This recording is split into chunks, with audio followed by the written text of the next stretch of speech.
I've seen this movie many times, and every time it moves me. It's such an important, wow, beautiful. And if you guys haven't seen it, definitely do check it out at full frame rate on those places you recommended. Do you mind if I start off with a question or two, and just sort of, because there's a lot to talk about.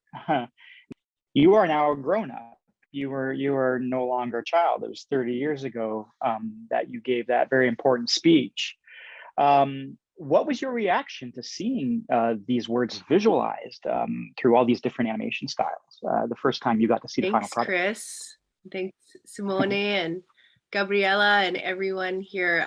I'm so honored to be here. And once again, I've seen this film several times as well, and I'm still so moved every time I see it. Well, I was just floored when Simone reached out and contacted myself and my colleague Susan Johnston, who's here in the audience. Hi, Sue. We were just so excited by the possibility of doing a collaboration, and so inspired that people felt moved by the speech even so many years later. And so what Simone and his colleagues have created is just so moving to me. Collaboration is a magical endeavor, artistic collaboration, and it's just so inspiring to see what happens when people use their passion and use it with their talents and skills to storytell and to create something. And that's what gives me hope at this quite dark time right now for humanity, is this incredible spirit of love and creativity that humans have, and what has been produced is so far beyond the vision, definitely than, or what I could have imagined when I was 12 years old and I gave that speech. I mean, can you imagine that your actions 30 years later would result in, a new collaboration, a new message? And so therein lies the hope, right? We don't know the effects of our actions. We don't know what future collaborations and heartfelt work that we're capable of. So I just find it incredibly inspiring, and the speech itself really has a life of its own, and has become something that belongs to artists and collaborators and us all. It's a wonderful seed. I mean, over 30 years, and what you say, is true. Like there's probably never going to be a silver bullet, but it is this sort of sharing of ideas in the world of sound bites. It's amazing just sort of seeing the roots and the tensile strength of this message, and how the relevance of your words have they're more relevant now in some ways, and yet I'm sure the words 30 years from now will have a different meaning. It's incredible. I did want to ask about those words. And Simone, when did you find the speech, and sort of what was the spark for you? I mean, did you know immediately you wanted to do something with it, or was it something that you sort of lived with and chewed on for a while? In order to answer, I think I'm going to start a little presentation, because I've got that right at the beginning of my presentation. It's just, I did my It's homework, almost like we planned this. It's almost like I knew you had a almost. Yeah. I thought it was spontaneous. No, there will be me explaining a little how this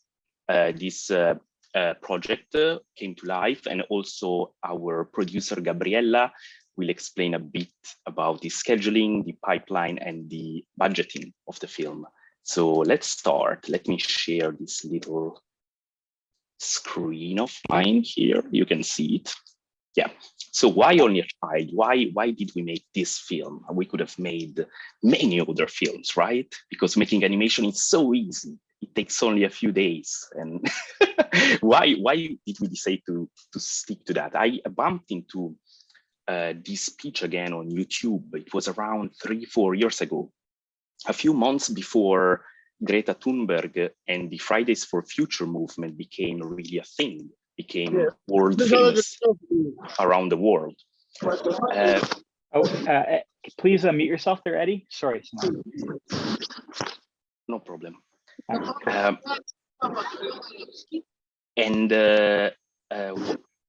Yeah, so I bumped into this speech again, And I was struck by it, not because it's incredibly moving, and just the image of seeing a child in front of so many delegates and politicians is incredibly strong. But I was struck by it because by closing your eyes, you can feel this message is still timely, is still recent, is still so relevant today. I mean, if you close your eyes and listen to Severn's words, they could be, potentially they could have been said a few months ago at COP26 in Glasgow. It doesn't feel like these words were said so many years ago. So that was the thing which really struck me. And by closing my eyes, I also started envisioning it as, animated metaphors coming to life. And I really felt the urge to bring these words to life again after so many years. And this became a bit my dream project. It's like, I really want this to come true. And how could I turn this project into reality? Well, step one, these are the steps I followed. Step one, I contacted Severn, as Severn mentioned before. I got in touch. Susan, the executive assistant of Severn, answered. They both sounded very enthusiastic about the collaboration. You, Severn, gave me your official blessing and permission, which was really important for me. I wouldn't have done another step without, your blessing and your encouragement. So I had. And Simone, I'm reading the date there. It's 2018. That's when you reached out. Yeah. You see, March 2018. Yeah. You see how long it takes to make a short film. My God. And so that step was in the bag. It was like, Severn is interested. That's great. Step two, finding a production studio. I had different options. I live and work in London, so I could have asked studios in London, really, but I really wanted to create this closer to home, at home. I'm from the Italian side of Switzerland, and Anca Film Productions is a production house based in Lugano, a few minutes driving from my place. And I pitched them the idea. I approached them. I approached Tiziana Saudani, who is an incredible producer who unfortunately passed away in 2020. She never managed to see the finished film, unfortunately, but she was the first one to believe in it. And of course, Gabriella, who is here with me, who believed in the short film from day one, and they really decided to help me finding the right fundings. Adrian, I think any new people who joined, please mute yourself. Sorry, thank you.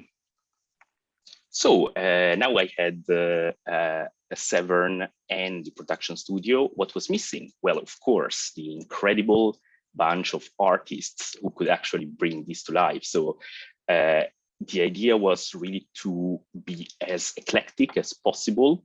Most of the, as Gabriella will tell you later, most of the fundings came from the Swiss government, Swiss TV, and a few other organizations. Therefore, most of the artists had to be based in Switzerland, with a few exceptions. There were several exceptions, but I started scouting, I started researching. It took quite a while to research the right talent, the right people, people with very, peculiar animation styles, such as sand animation, paint on glass. It's difficult to recruit these kind of people nowadays. And I'm really proud of, the army of talent we managed to assemble before starting. And all these artists really brought their own ideas and their own inputs into the project. What I wanted to talk about very shortly is the diversity and symbolism of Only a Child. This short, you might have noticed, has got lots of metaphors. It's all about really creating symbols, creating imagery with a very strong meaning. But there are a few other subliminal messages in there, which maybe you might not notice after one watch. For example, the idea of bringing all these techniques together, it was not just for showing off, hey, look how cool we can be, and look how many techniques we can mix here. It was a metaphor. It's in itself. It was, you know, if you see the different techniques as different tribes or different countries, there is the country of 2D, the country of stop motion with very muscular people because they have to stand all day and use their arms. So stop motion animators are the strong ones. There are the nerdy CG artist country in another corner. And the aim was to bring all these artists together, really. And the metaphor is really showing people coming together to pursue one goal and to share one common message. And another subliminal message was in the color scheme of the short. If you might notice that the short film starts with tones of blue and very cold, you know, a color palette which is quite cold, and then gradually it goes into yellows, oranges, and red, and that was really that symbolizes global warming. You might remember, you can see the color scheme here in the bottom right corner of my screen, and you might remember these warming stripes, which came out a couple of years ago, showing the change of global temperature from 1850 to 2020. And I wanted, you know, in a subliminal way to remind the audience about urgency, about, you know, a threat which is becoming hotter, it's becoming closer, and therefore we need to act now. And the third thing which I wanted to mention before passing the word to Gabriella is the music. Our composer Flavio Gargano did an incredible job, you know, sort of combining the words of Severn, never covering them, but highlighting them in a very clever way. And I told Flavio, I want this short to really give urgency to the audience. I want the audience to feel the passing of time. So he made a very clever soundtrack where you can feel the whole soundtrack is based on an unstoppable, steady beat. It's like a clock, or it's like a dripping water, and that makes you feel like, oh, time, we are running out. Here is a little video which shows that.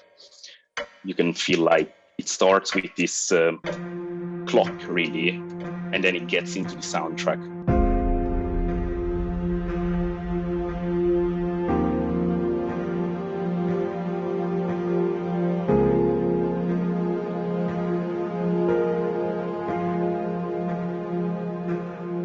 And I thought that was very successful in terms of giving urgency to the piece. And Simone, can I ask a quick question on that? Just while it's top of mind, like, did you have to edit Severn's speech at all to kind of hit that timing, like, or did the timing sort of fit into? No. I had to edit it a bit. In fact, I was a bit afraid at first when I re-edited some parts. I moved some of the sentences around. I was afraid that Severn, you would be upset about it because I changed the flow of but I did that really to make the speech a bit more universal so that you couldn't understand and it was about a particular United Nations speech. So I had to delete certain parts to make it really universal and contemporary. But I also re-edited a few parts to make it work nicely with the music and the flow of the animation transitions. Yeah. And that was it for me. I wanted to thank everyone for who connected tonight, and I will pass the word to Gabriella.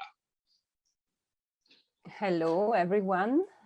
Nice to see so many of you tonight. Thanks for being here. Yes, for us, it's been an incredible adventure too. As Simone said, we were enthusiastic and believed in the project from minute one, and we saw it like as a production company, we thought we have to be the facilitators of this project and make it come alive. It was, in fact, for a short film, for an animation short film, it was a big plan that they had, because you have seen that there are many different styles, many different parts to this short film. It's 6 minutes, but we have 19 sections. So it's 19 different sections that had to be planned with 19 different teams. Simone coordinating them all, and of course artistically coordinating them too. So it was not that easy. It was a really complex project, but we of course we wanted to do it. So we started right away also with the financing that fortunately went very well. The project was well received by all the financiers that immediately, I have to say, entered the project, because Simone also wanted to be pretty quick with it. He wanted it to come out as soon as possible. And we regard this 4 years as pretty quick, actually, because there was a lot to put together.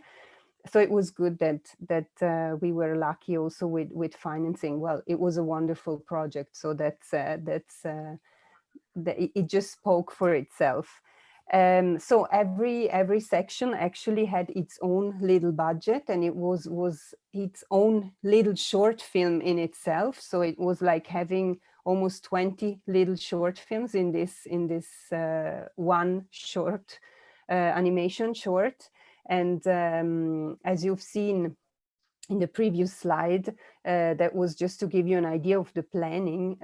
So it was these 19 sections had to be planned in parallel, and Simone had to talk to them. There was always 3 projects, or the projects always had to work together too for the transitions. So what came before, what came after had to be coordinated. And for this, we actually, it was so complex to organize. We are very lucky that we had a wonderful line producer. We needed a line producer for this project, and it's Ursula Ulmi, who is with us tonight as well. And I say hello, Ursula. Wonderful collaboration too, because really Ursula and Simone in this respect did a really incredible job together with the teams. It was, I mean, I have to say it was only a pleasure. This whole, I think sometimes that just talent attracts talent, and it was really the case in this project, because actually in the end, even if it was complex, it was really easy to follow, because they were so wonderful, all of them.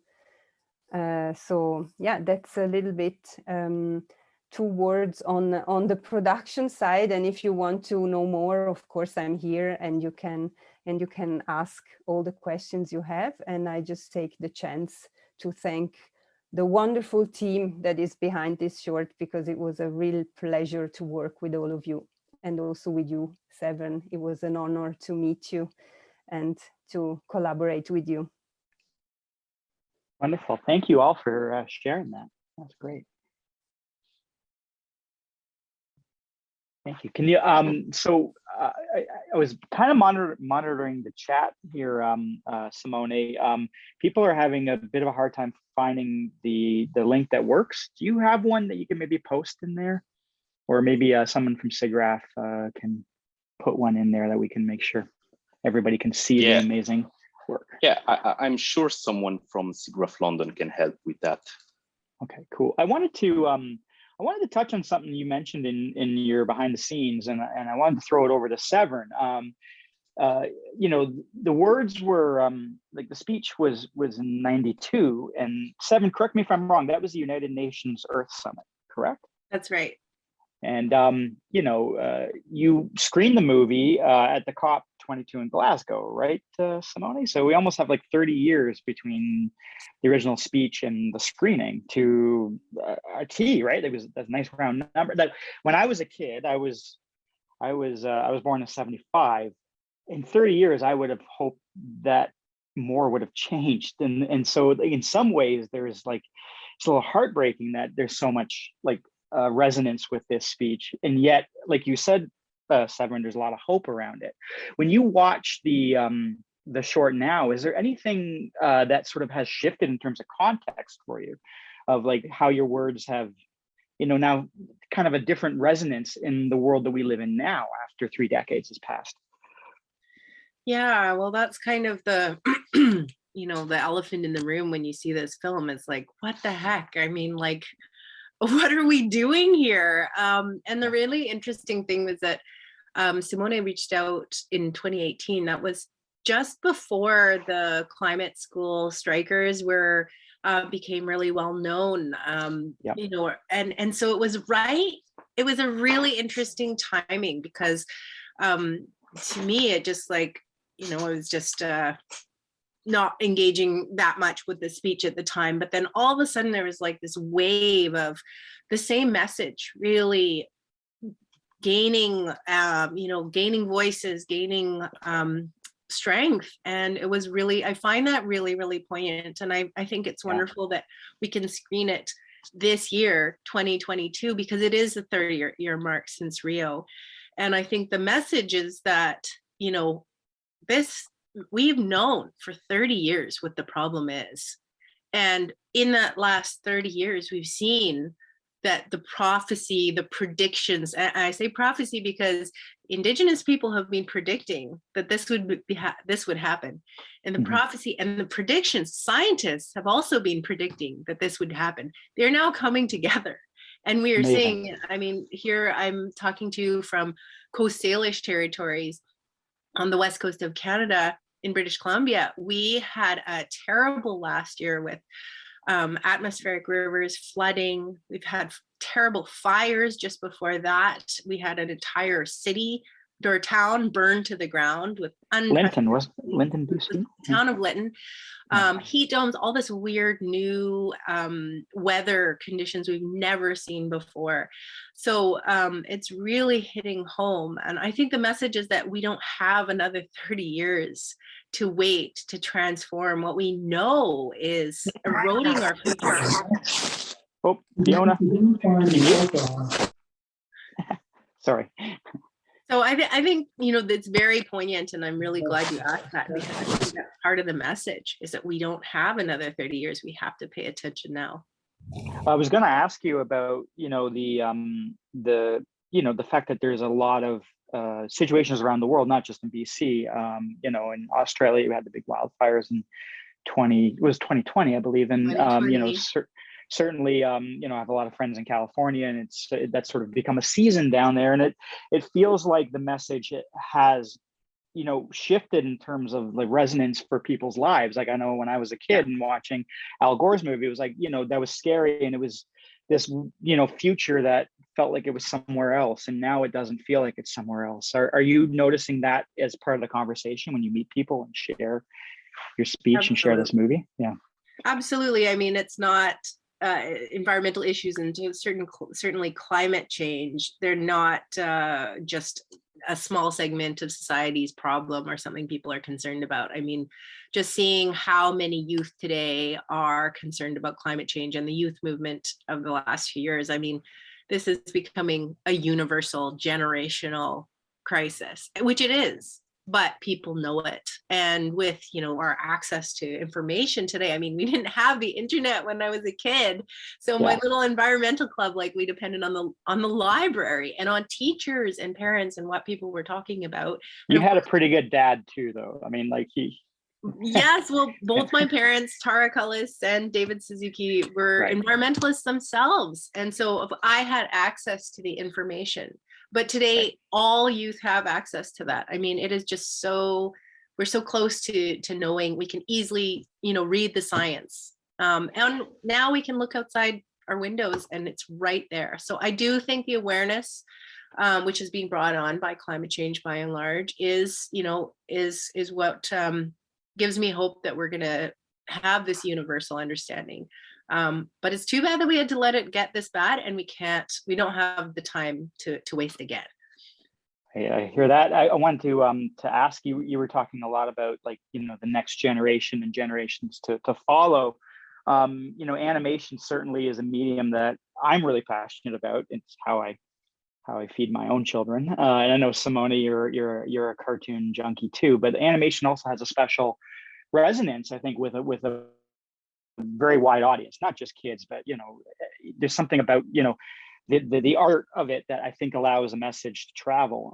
How do you both think the cultural arts sort of, how important is that for this conversation, this very big scientific conversation? It feels like art has a very specific role in it. And having made a piece of art, how do you feel about that? Well, go ahead, Simone, and then I'll respond. Is this for me or for Severn? For both of you, and even Gabriella. I just think it's like an interesting juxtaposition between science and art that we're currently celebrating today. So I wanted to Can I just say that I'm so happy to have a conversation with these two giants, one giant of activism and a giant of storytelling like you, Kris. So thank you for being here. I have goosebumps. But I always see animation as the perfect medium to share messages. There is no medium which is better than animation to reach both adults and children simultaneously. And therefore, if you want to spread a message, an environmental message, such as the one that Only a Child has got, but there are many other shorts about environment and about activism, which are very worth watching and sharing online.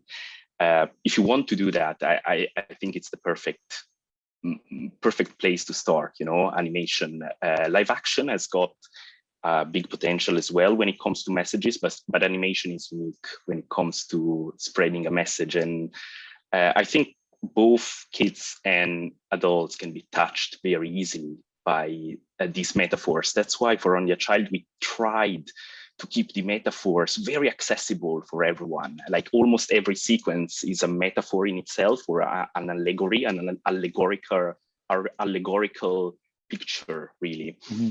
And we wanted them to be accessible and understandable for a 6 years old and for a 50 or 60 years old. It's we really wanted to touch the heart of everyone with that, and I think we succeeded in that.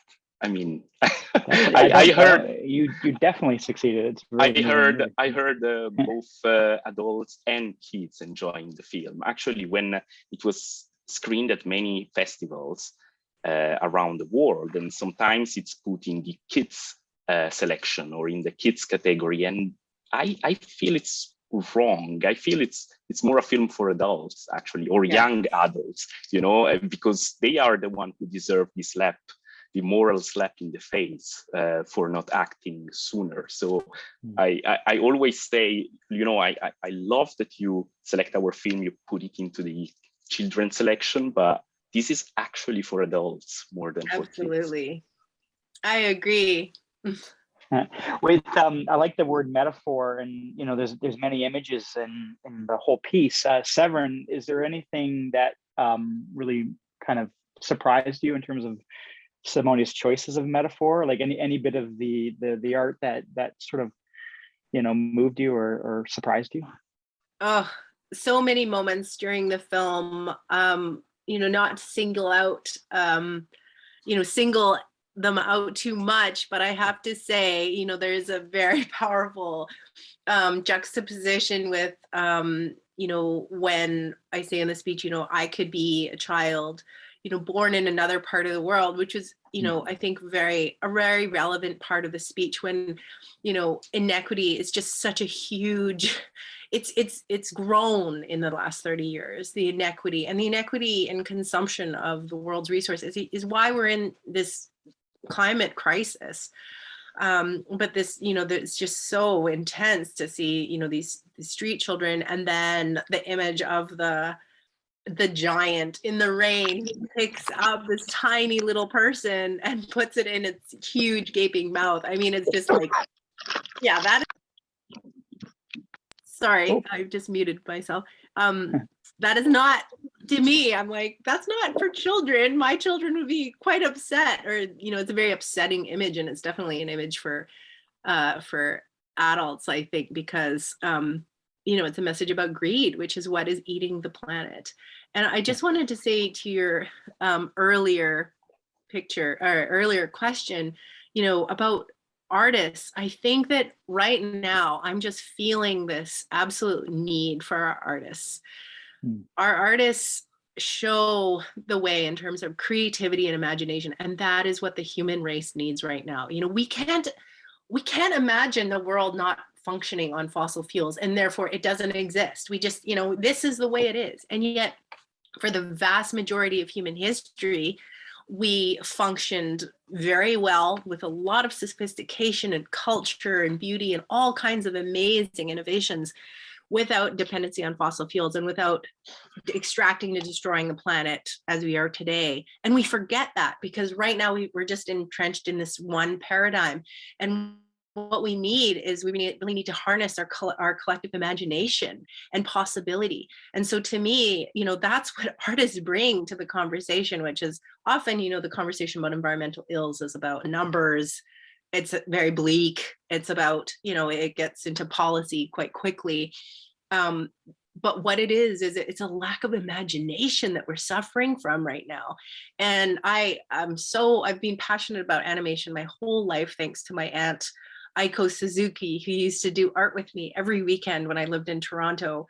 You know, she did some animation with me, but the possibility, the freedom, and the way that through metaphor and images, artists or animators are able to convey stories, it's so powerful, and it frees us to imagine all kinds of possibilities. So I think animators, artists in general, are key to society right now. I completely agree. I completely agree. You know, I know you're active in Indigenous, you know, expression and rights, and I think, like, if you look at the cultures of you know, Indigenous people around the world, I think storytelling is such a big part of, you know, it's not just metaphor, it's actually, you know, just a perspective of how to be involved in whatever we're involved with, whether it's, you know, through myth or culture. I just think it's a wonderful thing to keep in mind as, you know, as we face some of these very scary possibilities for our future. But absolutely. Speaking of animation, Simone, what was the hardest part to animate? I mean, you have so many different styles and so many different approaches, like just from the nuts and bolts of making something, what was the hardest part of this film? And Gabriella too. I mean, you might have a different answer than Simone. Your answer might be Simone. So let's find out. Yeah, probably her answer will be working with Simone. No, we collaborated with so many art directors, so everyone might have a different answer to that. I will not talk for them, so I cannot say which segment was the hardest or which segment was the most time consuming. You know, every technique is different. Every technique has a different process, a different pipeline required. But from a director / supervisor figure role that I had, the most difficult part was really to be coherent with a theme from the start until the end, maintaining that flow, maintaining that fil rouge, that common theme which goes through every segment of the movie, as well as keeping the transition very smooth and very elegant.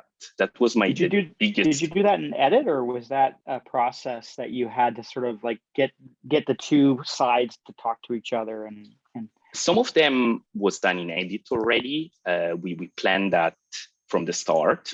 Mm-hmm. It was already in the first animatic that we planned certain transitions. Others were done later on, you know, when we decided to change some stuff, or we decided to embellish certain transition at the second stage. But we really tried hard to maintain that theme throughout and don't make any any segment jar or be jittery between each other. I didn't want to create, you know, stuff which felt like they didn't belong together. That was the hardest part for me. Right.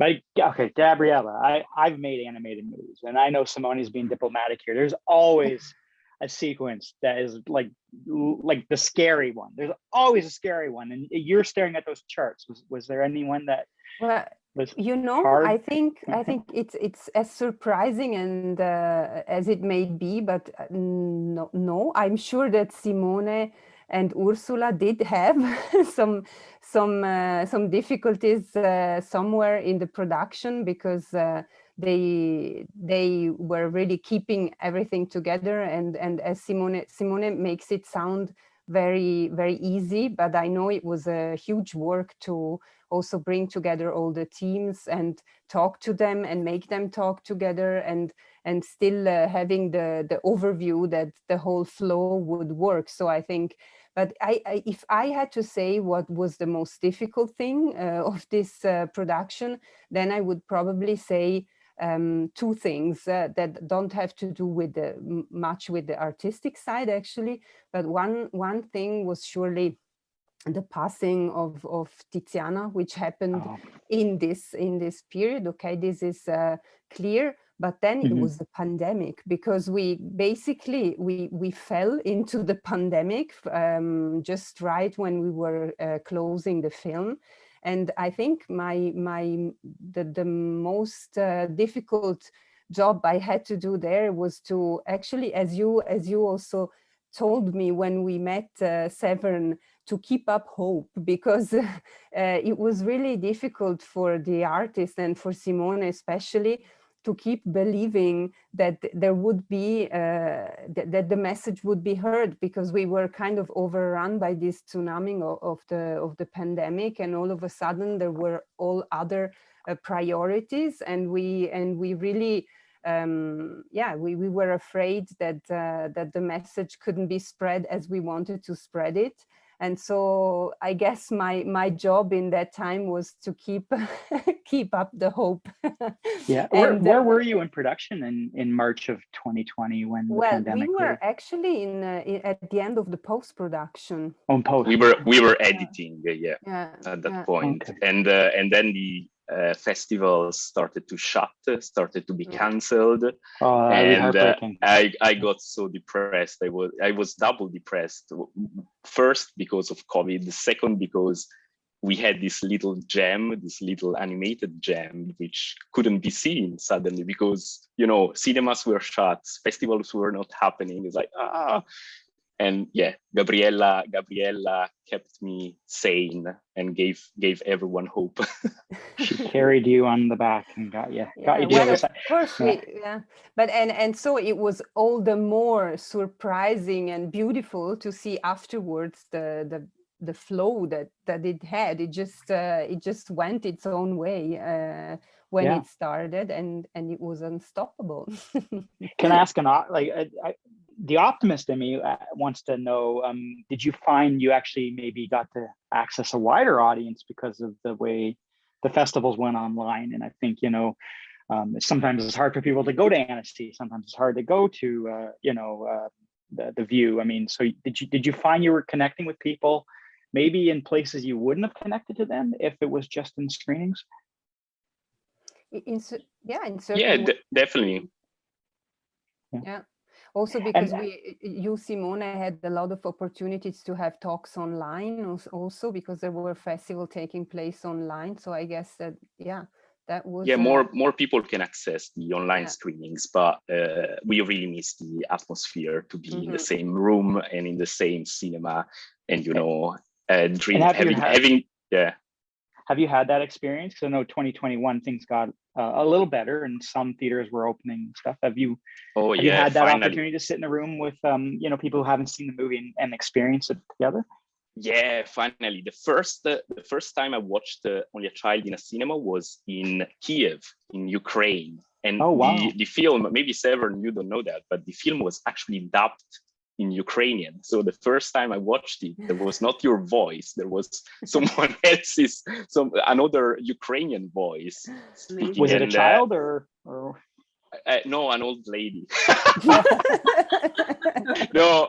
No, I think it was an adult. I don't remember. But what I always remember is these Ukrainian kids came to me at the end of the screening and they thanked me. You know, they say, "Oh, thank you. We loved it." And, you know, it was so surreal because I didn't know what the person was saying, but it felt really positive. And the second time we watched it in the cinema was finally in Switzerland with Gabriella as well. We met with the artist at Fantoche, at the animation festival in Baden, called Fantoche. We managed to actually come together last year for the first time after the pandemic started. Wonderful. That's and were the artists all happy? Did they run up to you afterwards? And yeah, of course. We had a few drinks, we had a dinner. Yeah, it was great. All this stuff that we are not used to have anymore together. Shall we? Amazing. I think we are like 10 minutes from closing. Shall we open to some questions from the audience? And I've been kind of trying to weed some of them in because you know, Brenda was asking about transitions, so we kind of hit on that. And there's a question from Kate. What advice would you give to young artists who want to improve their creative process and visual storytelling? So as pulling off this amazing feat with all these styles, Simone, what would you advise? Well, having worked on this film, I would say try not to follow the trend. Try not to follow what's really the trendy visual style that it's very popular at the moment. When I studied animation, CGI was, you know, the only way to get into the industry in the UK. It was I started studying in 2009, and it's like you can see how diverse and how eclectic this short is. Try to find one technique or one voice which really resonates with what you like. You don't have to stick to the anime style just because, you know, everyone thinks it's cool, or you don't have to stick to CGI photoreal because Pixar does it. It's like, try to find your own voice with your own technique. And most of the time it works out. If it really resonates with your voice and you really take time to improve that style or improve that technique, then I'm sure you'll have success with that. It's the chicken and the egg, and I think, you know, there's something that you and Severn were kind of talking about, you know, in terms of the importance of art, but also having something to say. I think, you know, the medium can change, but like, I think I don't know. I've always believed there's a bit of a, if you build it, they will come to visual arts. Do you agree with that? Yeah. Yeah. Let me get another question here. This is from, forgive me if I'm pronouncing your name wrong, but it's Maripaz. How can we do our part to take care of our planet better and spread empathy? So I guess throw that out to Severn. This is for Severn, I think. Yeah. Sorry, can you just repeat the question? Sure, I'll try. Yeah, sorry, I'm a terrible reader, so I think I'll do it better the second time. How can we do our part to take care of our planet and spread empathy? Wonderful question. Well, I always think about what we can do as two things, two pieces, two sides of the same coin. One, we have to, you know, reduce our own ecological footprint. So this is actually quite empowering because there's so much we can do in terms of, you know, looking at what we eat. Limiting our meat consumption has a huge effect on the planet, on greenhouse gas emissions, how we transport ourselves. And here, you know, because we're not flying around the planet anymore, this is, you know, I think a real positive evolution. And it'll be really interesting to see how after COVID, you know, I think we have to change the way that we travel and the way that we see the world. It doesn't mean no travel anymore. It means just a different kind of travel. So transportation, food, how we consume, this is the personal. So we have to look at the personal, walk the talk. And there's so many examples and lists out there for how we can do this. And the second part is it's time to get political. we need systemic change so that it's not so hard for the individual to make the right choices. We need our governments to make it easier for us to consume better. We need our governments to stop subsidizing the oil industry to the tune of $11 million a minute. We have to really just look for transformation so that as a society we can become better. So that means we have to, pay attention. We have to start learning about the issues. We have to start organizing and think about, like, what is your realm of influence? How are you powerful? And especially, living in democratic countries, having freedom of speech, being literate, there's so many things we think we aren't powerful, but we truly are.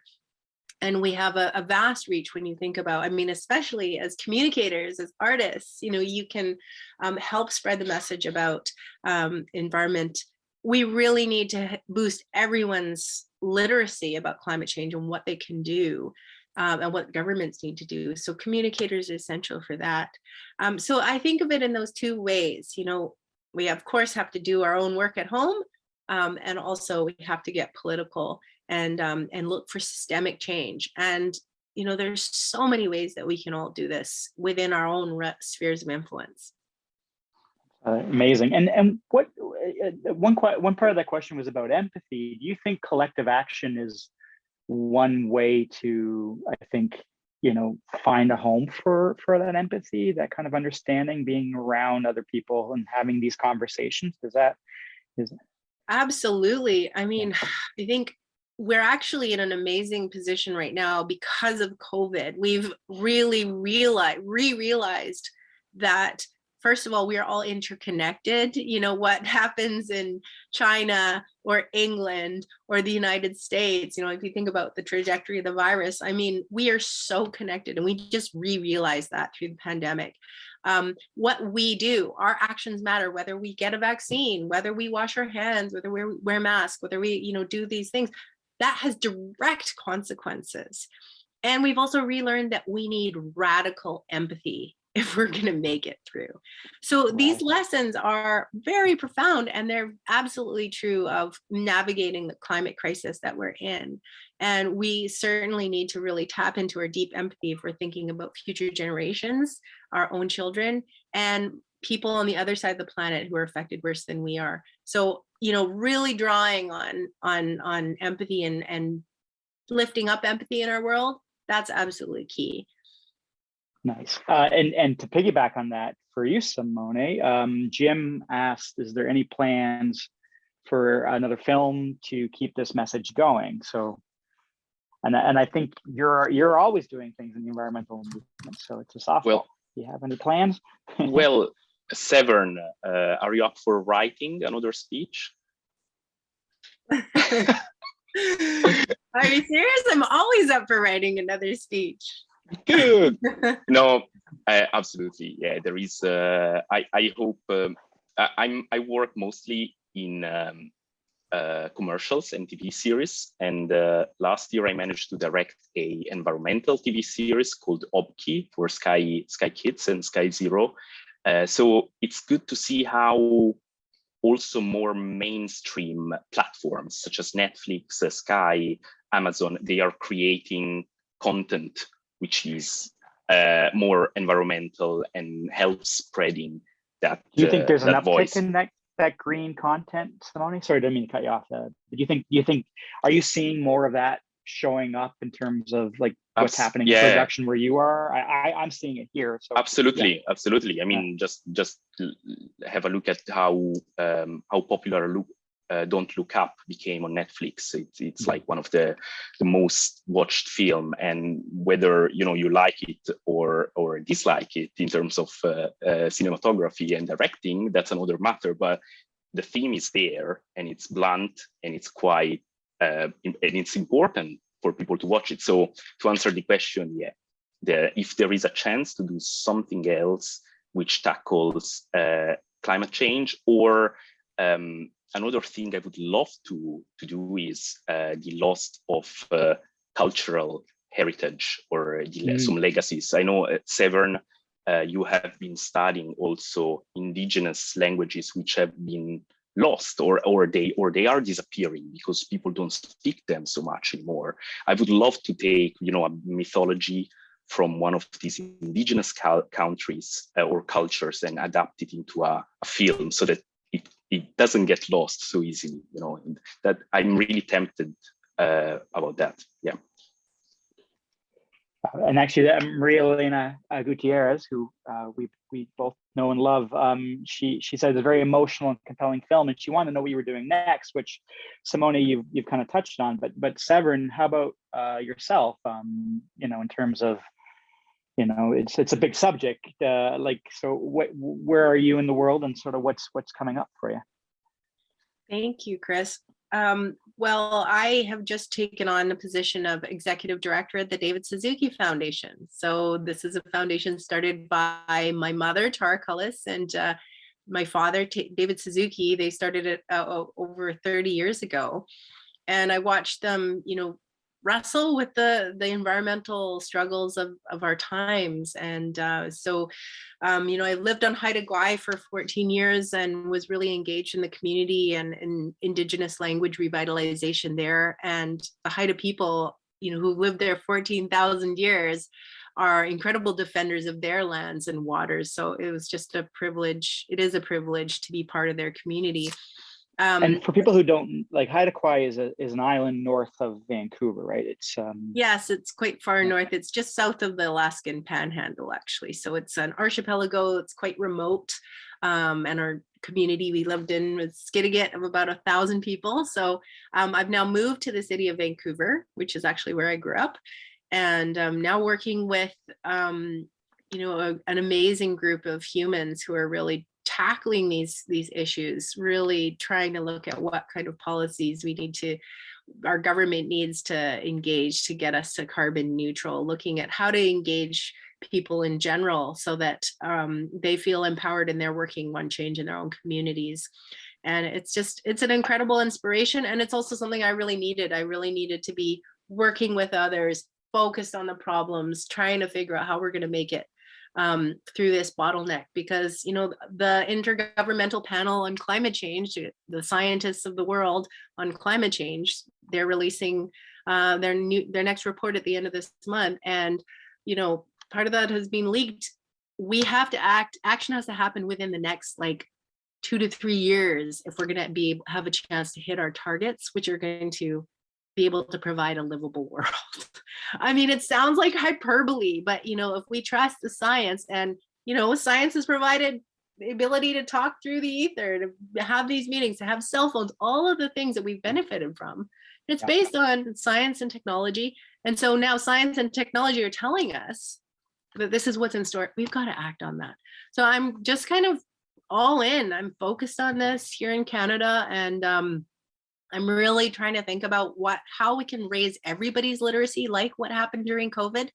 You know, we had everybody talking about COVID, talking about viral loads, talking about, you know, vaccine, you know, all the different science that we all learned so that we could keep ourselves safe. And we did it. You know, we're not out of the woods, but we really faced that existential crisis, and we're coming through it. So we need to do the same thing. We need everybody to communicate about this all the time. Tell us what we all can do all the time, in the same way that, you know, newscasters were always telling us to like wash our hands and wear masks. I mean, we need that same kind of messaging. So I'm really hopeful. And I think, you know, for all of you communicators out there, this is the crisis of our time, climate change. And we have got to slow it down. We've got to do everything we can to decarbonize.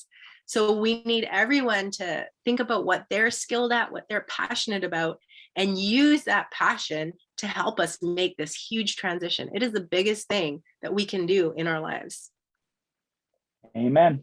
That's beautiful. I mean, as a kid growing up in Canada, the nature of things, that was where I developed a love of science, and, you know, where a lot of the messages came into my family, into my life. And I think, you know, the fact that you're out there spreading the word and, you know, just trying to get that message out there is amazing. So thank you so much for taking the time to talk to us today. It's a real privilege to have you all here. So thank you. It's a privilege for me as well. This is just so exciting. And I just think about the possibility, and it's fantastic. Well, I think we're probably towards the end of our time here. So do you guys have any closing remarks? Anything you want to leave the world of?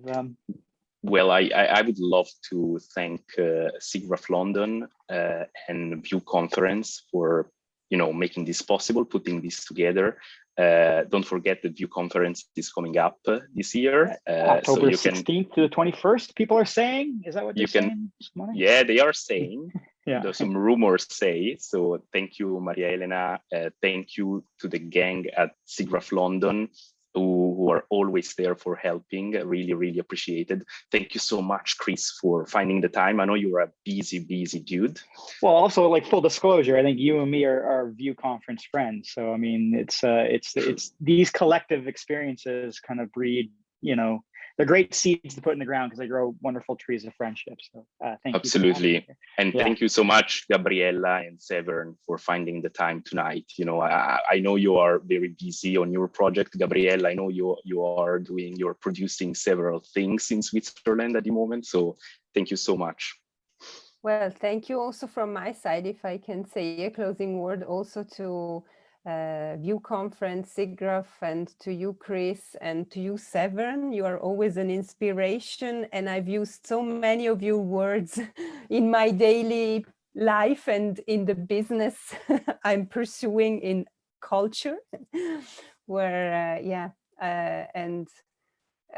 let's hope to meet again sometime soon. And of course, I will try to be in contact also with you, Severn, and see if we can do other great things together.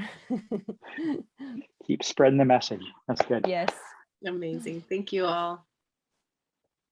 Thank you. Thank you.